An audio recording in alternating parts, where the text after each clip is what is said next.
आज का जो हमारा टॉपिक है वो है सिलेक्शन ऑफ फैब्रिक, जो हमारा सब्जेक्ट है इंट्रोडक्शन टू क्लोथिंग कंस्ट्रक्शन। तो देखिए इसके अंदर था हमारा सिलेक्शन ऑफ फैब्रिक, जो आपकी सेकंड यूनिट में है। तो देखिए वस्त्र मानव की आवश्यकताओं में से एक है, यानी कि जो मनुष्य होता है उसकी बहुत सारी बेसिक नीड्स होती हैं। वैसे तो हमारी बेसिक नीड्स 3 होती है, जो हमारा होता है एक तरह का आवास, भोजन और वस्त्र। तो जो वस्त्र होता है वो उन आवश्यकताओं में से सबसे आवश्यक मानी गई है।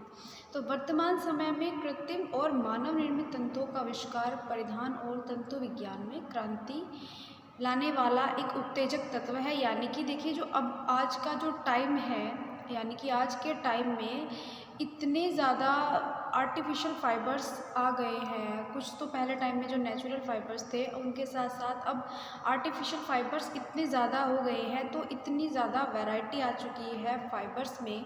तो उन्हीं के अकॉर्डिंग जब इन फाइबर्स से अलग अलग तरह के फैब्रिक बनाए जाते हैं, कई बार ऐसा होता है कि सिंगल फाइबर्स से ही फैब्रिक बनाया गया, कई बार ऐसा होता है कि 2 फाइबर्स को आपस में मिला करके फैब्रिक बनाया जाता है। तो इसी तरह 2 या 3 तरह के फाइबर्स को मिलाया जाता है, तो फैब्रिक में नई नई वैरायटियाँ आ जाती हैं। तो इसी तरह इनका सिलेक्शन कर पाना, उसी के अकॉर्डिंग इतनी ज़्यादा वैरायटी आ जाती है, उतना ही सिलेक्शन कर पाना मुश्किल हो जाता है।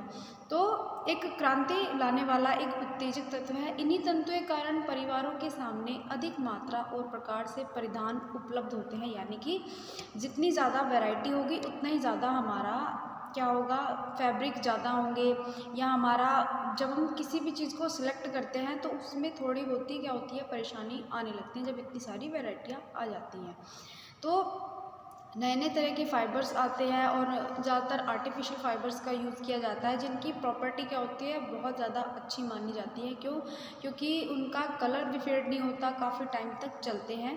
तो इसी तरह बहुत सारी ऐसी नेचुरल और आर्टिफिशियल जो फ़ाइबर्स होते हैं उनमें अलग अलग तरह की प्रॉपर्टी होती है। तो अधिक मात्रा और प्रकार से परिधान उपलब्ध होते हैं। नई नई परिसज्जाएं वस्त्रों में नई विशेषताएं उत्पन्न करती हैं।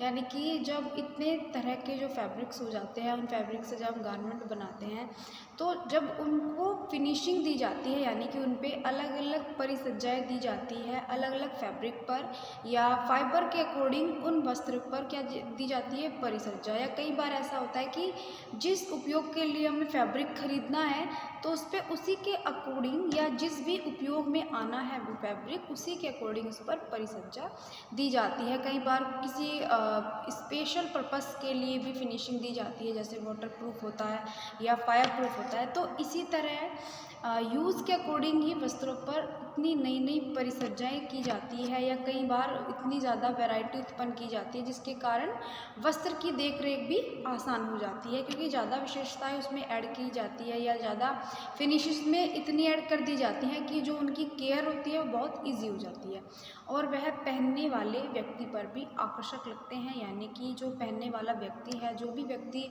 उन गारमेंट्स को या उन फैब्रिक्स को खरीद रहा है या यूज़ कर रहा है, उनके लिए भी एक तो ईजी हो जाती है और उनको अट्रैक्टिव लगती है, और वो जब उनको पहनते हैं तो उनकी जो पर्सनैलिटी है वो ज़्यादा अच्छी लगती है। यह सब तत्व किसी भी प्रकार के परिधान के चयन पर महत्वपूर्ण प्रभाव डालते हैं कि जो फाइबर, किस तरह के फाइबर्स का फैब्रिक बना हुआ है, क्या कौन सी क्वालिटी उसमें ऐड है, उस पर किस तरह की या कितनी तरह की फिनिशिंग दी जाती है। ज़रूरी नहीं है कि जो हम फैब्रिक खरीद रहे हैं वो पहनने योग्य हो। कई बार हम ऐसे फैब्रिक भी सिलेक्ट करते हैं, ऐसे फैब्रिक भी खरीदते हैं जिनको हमें अपने घर को अच्छा दिखाने के लिए या घर में यूज़ करने के लिए भी फैब्रिक को खरीदना होता है। जैसे हमारी बेडशीट है या हमारे कर्टन्स हैं, टेबल कवर है, टॉवल्स होते हैं, ये भी हमारे एक तरह के ऐसे परिधान हैं जिनको हम अपने लिए नहीं, लेकिन हाँ घर में यूज़ के लिए या घर को और ज़्यादा अच्छा अट्रैक्टिव दिखाने के लिए खरीदते हैं।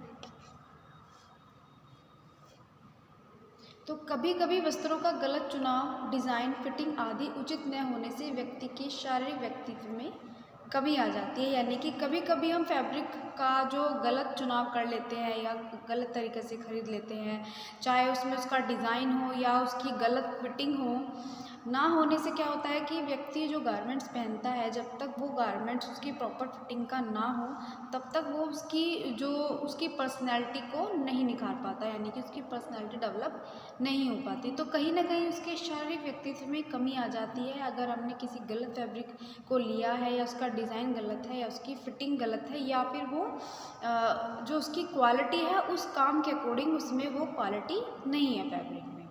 तो उसमें हीन, यानी कि उस व्यक्ति में हीन भावना पनपने लगती है और वह दूसरों से अपने आप को छिपाना चाहता है। जब वो व्यक्ति किसी भी गारमेंट को पहनता है, वो उसमें खुद को कॉन्फिडेंस नहीं पाता, या वो उसको अपने ऊपर वो वस्त्र धारण, यानी कि जब वो पहनता है तो उसको अपने ऊपर अच्छा नहीं लगता, तो वो कहीं ना कहीं अपने आप को उन लोगों से दूर रखने लगता है या अपने आप को छिपाने लगता है। तो वस्त्र सर्दी, गर्मी, वर्षा आदि से शरीर की सुरक्षा करते हैं, यानी कि जो हमारे वस्त्र होते हैं वो हमें अलग अलग सीज़न में हमें प्रोटेक्ट करते हैं, हमें सुरक्षा प्रदान करते हैं, सर्दी से बचाते हैं। अगर सर्दी है तो हम गर्म वस्त्रों को यूज़ करते हैं, जैसे वूल फाइबर से बने फैब्रिक होता है हमारा, या गर्मी से बचाते हैं, जैसे कि हमें कॉटन का फैब्रिक, क्योंकि उसमें एब्जॉर्बेंसी बहुत ज़्यादा अच्छी होती है कॉटन में, तो ज़्यादातर कॉटन यूज़ किया जाता है गर्मियों में।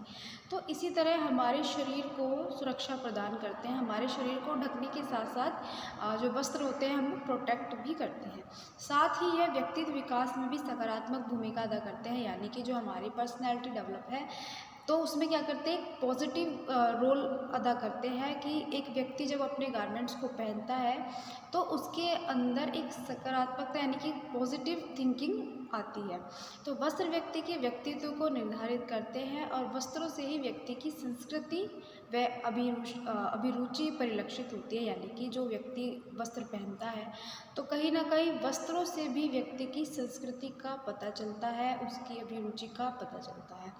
वस्त्र का चुनाव एक महत्वपूर्ण विषय होता है, यानी कि जब हम गारमेंट्स का सिलेक्शन करते हैं तो वो भी एक बहुत बड़ा विषय हो जाता है, जिसका ज्ञान प्रत्येक व्यक्ति को होना ज़रूरी है। यानी कि उसको जब वो गारमेंट खरीदता है या सेलेक्ट करता है तो उसको बहुत सारी चीज़ों का ध्यान रखना बहुत ज़्यादा ज़रूरी होता है। तो उचित एवं उत्तम परिधान से हमारे अंदर आत्मविश्वास होता है और हमें आत्मविश्वास की संतुष्टि मिलती है। जब हम अच्छे गारमेंट्स को पहनते हैं तो हम खुश होते हैं और हमारा जो सेल्फ कॉन्फिडेंस होता है वो भी बहुत अच्छा बना रहता है। तो जिसमें हमारा आता है कि गृह कार्य के उपयोग में लाए जाने वाले वस्त्र, यानी कि ऐसे वस्त्र जो हम घर के कार्यों में या घर में हम किसी न किसी रूप में उन वस्त्रों को यूज़ कर रहे हैं, इस्तेमाल कर रहे हो, चाहे वह हम अपने खुद के लिए कर रहे हो या हम अपने घर को सुंदर अट्रैक्टिव दिखाने के लिए कर रहे हो, या अपने आप में एक सही सोच को, या हम अपने आप में एक सही कार्य कर रहे हो। तो जिसमें हमारे बहुत सारे चीज़ें हैं, जिसमें हमारा टॉवल है, बेडशीट है, टेबल कवर एंड कर्टन्स है। तो जिसमें पहला आता है हमारा टॉवल। तो देखिए टॉवल का यूज़ सब जानते हैं कि टॉवल का यूज़ हम क्यों करते हैं। तो जल एवं नमी को अवशोषित करने के लिए तौलिए का उपयोग किया जाता है, कि क्योंकि देखिए टॉवल्स भी अलग अलग प्रकार के होते हैं। तो ज़्यादा जो टॉवल्स हम यूज़ करते हैं उसका मेन काम, चाहे हमारा हैंड टॉवल हो, बाथ टॉवल हो, किचन टॉवल हो, तो ये क्यों यूज़ किए जाते हैं, क्योंकि जब हम पानी का इस्तेमाल करते हैं तो अपने आप को, चाहे इसमें हाथ हो या हमारी बॉडी हो, तो उसको सुखाने के लिए, पानी को अपने आप से हटाने के लिए टॉवल का यूज़ किया जाता है। जल एवं नमी को अवशोषित करने के लिए तौलिए का उपयोग किया जाता है। इसलिए सर्वप्रथम तौलिए में नमी अवशोषित करने की क्षमता व गुण का होना अनिवार्य है, यानी कि जो टॉवल होता है हमारा, उसमें इस तरह के फैब्रिक या इस तरह की वीविंग की जाती है कि उसमें जो हमारा वाटर एब्जॉर्बेंसी का जो गुण होता है, जो प्रॉपर्टी होती है, वो होनी बहुत ज़्यादा ज़रूरी है। लूपदार तौलिया सबसे उत्तम माना जाता है, यानी कि जिनमें लूप होते हैं, यानी कि जिन्हें एक तरीके से हम पाइल वीव भी कहते हैं, कि जिसमें तौलिए में लूप होते हैं, वो सबसे अच्छा माना जाता है, क्योंकि उनसे जो पानी होता है बहुत जल्दी एब्जॉर्ब होने लगता है। तो तौलिए में जितने अधिक फंदों की संख्या होगी उसकी अवशोषण क्षमता उतनी ही अधिक अच्छी होगी, यानी कि जो हमारी वीविंग होती है पाइल वीव, जिसमें लूप उठते हैं, तो वो पाइल वीव से ही उठते हैं, जिससे जो तौलिए की एब्जॉर्बेंसी होती है, पानी सोखने की क्षमता होती है, वो बहुत ज़्यादा अच्छी हो जाती है। ठीक है, तो इसमें जो टॉवल में ज़्यादा यूज़ की जाती है वो क्या होती है, पाइल बुनाई से निर्मित तौलिया श्रेष्ठ होता है, क्योंकि जो पाइल वीव होती है यानी लूप होते हैं उसमें वो पानी को बहुत जल्दी एब्जॉर्ब कर लेते हैं। पाइल्स भी हमारी कई तरह की होती है कि एक सिंगल पाइल हो गई या डबल पाइल हो गई, क्योंकि सिंगल पाइल में हम सिर्फ एक सिंगल थ्रेड का यूज़ करते हैं, जबकि डबल पाइल में हम डबल धागों का यूज़ करते हैं। ठीक है, तो स्टूडेंट्स जो हमारा टॉपिक है अभी कंटिन्यू चलेगा, तो इससे आगे का जो टॉपिक है वो मैं आपको नेक्स्ट वीडियो में बताऊँगी।